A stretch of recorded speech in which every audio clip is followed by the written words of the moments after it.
So this is the second part of my video because it's way too long. So this is my long yard beans. As you can see, it's starting to flower and form a lot of long yard beans. I would say I can start harvesting this in the next 5 days, because you see this long yard beans is called sitaw in our language. So it's really long. As you see that, it's like a foot long of long yard beans. We call it sitaw, and there's more coming. Oh, it's really prolific, and now is the time that I can harvest in the next 5 days or so, and they're really forming a lot of beans for me. As you can see, this beans, and I have this in the middle of my raised bed.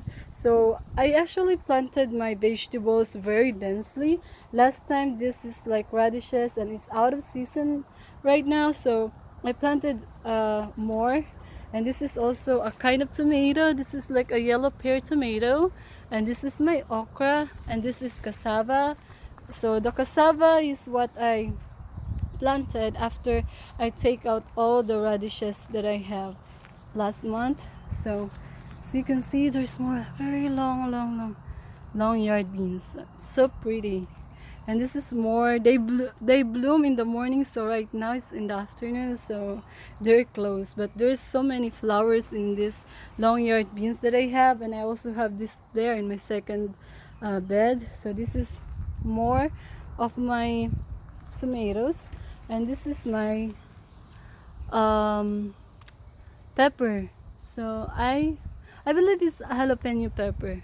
I just got that like 3 weeks ago or a month ago. And I have more here. This another kind of pepper.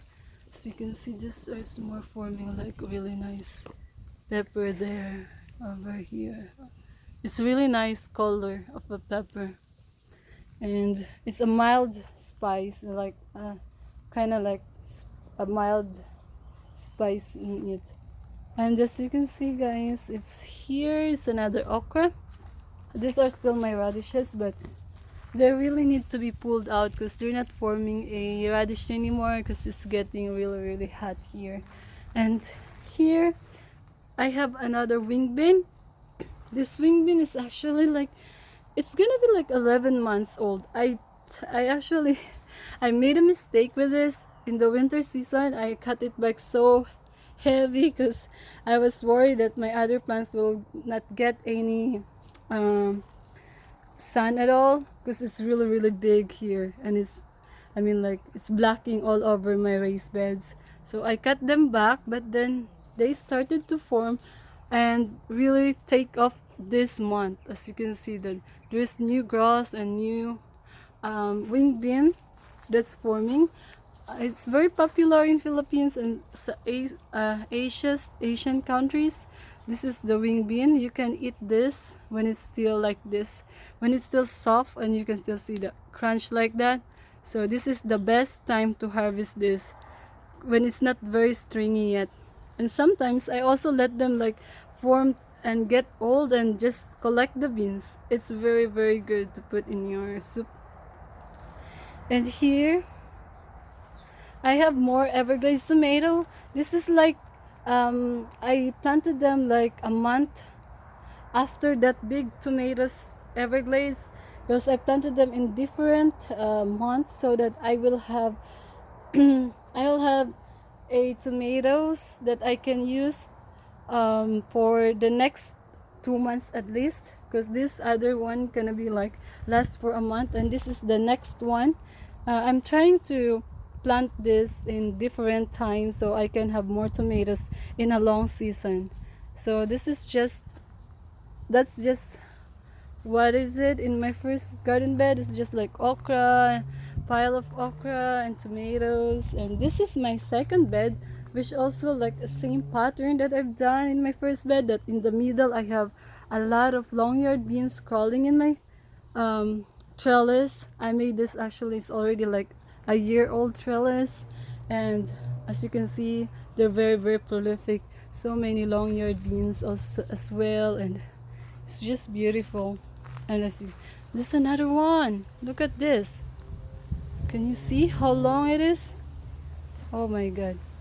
I can just put my feet so you will have an idea on how long it is. Like, that's how long this long yard beans is. And I have here a bunching tomato onions. It's also called green onions.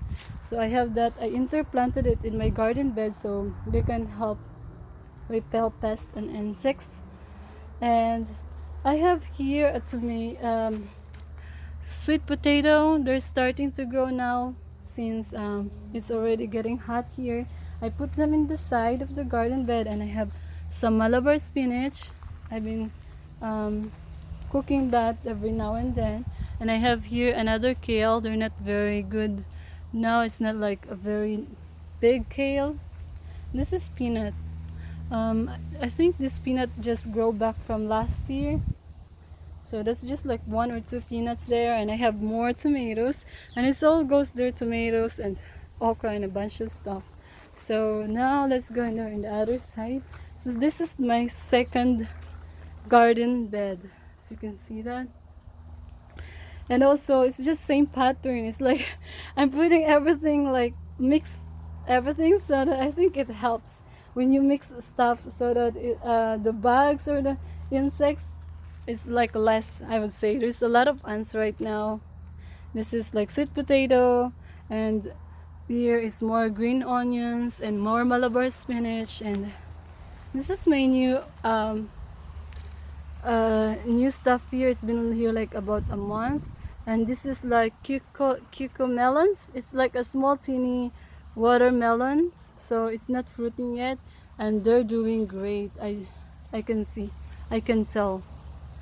And there is supposed to be disease resistant here than a regular cucumber, because I don't really want to plant something that's so hard to take care.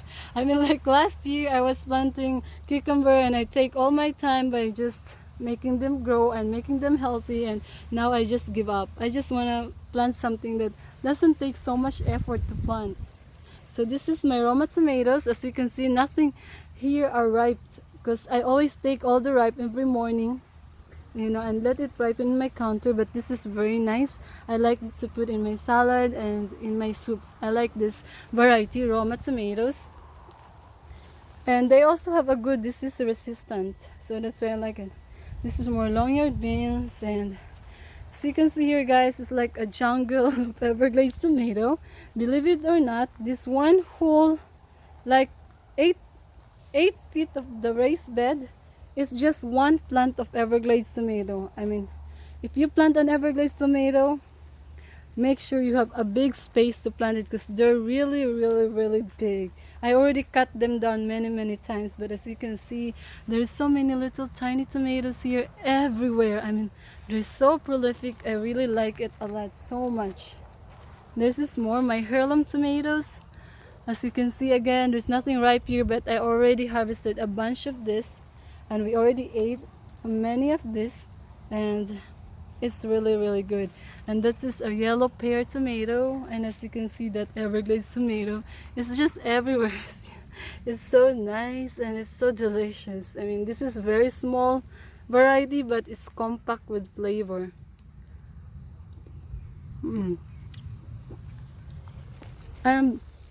There's one thing. This is just all Everglades tomato, by the way.